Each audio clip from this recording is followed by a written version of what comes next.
আসসালামু আলাইকুম প্রিয় দর্শক, এবার নবম পে স্কেল বাস্তবায়নে প্রধান উপদেষ্টা বরাবর স্মারকলিপি জমা দিয়েছেন সরকারি কর্মচারী বৈষম্য নিরসনে 11 থেকে 20 গ্রেডের সরকারি চাকরিজীবীদের সম্মিলিত অধিকার আদায় ফর্মের সদস্যবৃন্দ। বর্তমানে মূল্যস্ফীতির সময়ে কর্মচারীদের বেতনের টাকা দিয়ে মাস চালানো অসম্ভব হয়ে পড়েছে, যার ফলে সরকারি কর্মচারী বাধ্য হয়ে অসৎ পথ বেছে নিচ্ছেন, যার দায়ভার সরকার এড়াতে পারেন না। প্রিয় দর্শক, একটা বিষয় স্পষ্ট যে 2015 সালের পে স্কেলে যে বৈষম্য সৃষ্টি হয়েছিল 9 বছর পার হয়ে গেলেও আজও সে বৈষম্যের কোনো অবসান বা নিরসন হয়নি। তাই বারবার সরকারি কর্মচারীরা এই বেতন বৈষম্য নিরসনে ফুঁসে উঠছেন। এখন সরকারকে এটি আমলে নিয়ে এই বেতন বৈষম্য নিরসনের কার্যকরী পদক্ষেপ নিতে হবে। প্রিয় দর্শক, সম্প্রতি নবম জাতীয় পে স্কেল বাস্তবায়নে এবং সরকারি কর্মচারীদের বৈষম্য নিরসনে 11 থেকে 20 গ্রেডের সরকারি কর্মচারীদের সম্মিলিত অধিকার আদায় ফর্মের সদস্যবৃন্দ প্রধান উপদেষ্টা বরাবর স্মারকলিপি জমা দিয়েছেন। এই স্মারকলিপিতে কি বিষয় উঠে এসেছে, আজকে সে বিষয় নিয়ে আলোচনা করব। সরকারি কর্মচারীদের বৈষম্য নিরসনে 11 থেকে 20 গ্রেডের সরকারি চাকরিজীবীদের সম্মিলিত অধিকার আদায় ফর্মের দাবিসমূহ হল: পে কমিশন গঠনপূর্বক নবম পে স্কেল বাস্তবায়ন করতে হবে। পে স্কেল বাস্তবায়নের পূর্বে অন্তর্বর্তীকালীন কর্মচারীদের জন্য 50% মহার্ঘ ভাতা প্রদান করতে হবে।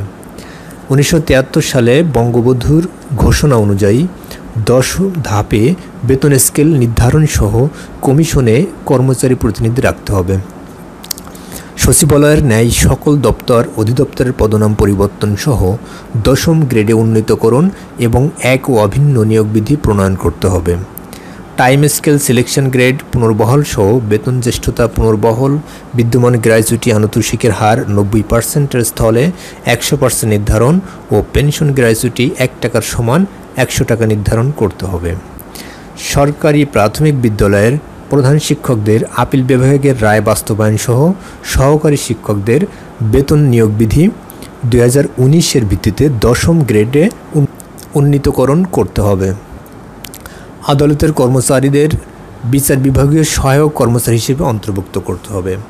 আউটসোর্সিং পদ্ধতি বাতিলপূর্বক উক্ত পদ্ধতিতে নিয়োগকৃত ও উন্নয়ন খাতের কর্মচারীদের রাজস্ব খাতে স্থানান্তর করতে হবে। ব্লক পোস্টে কর্মরত কর্মচারী সহ সকল পদে কর্মরতদের পদোন্নতি বা 5 বছর পর পর বেতন স্কেলের উচ্চতর গ্রেড প্রদান করতে হবে। বাজার মূল্যের ঊর্ধ্বগতি ও জীবনযাত্রার ব্যয় বৃদ্ধির সাথে সমন্বয়পূর্বক সকল ভাতাদি পুনর্নির্ধারণ করতে হবে। চাকরিতে প্রবেশের বয়সসীমা 35 বছর ও অবসরের বয়সসীমা 62 বছর নির্ধারণ করতে হবে।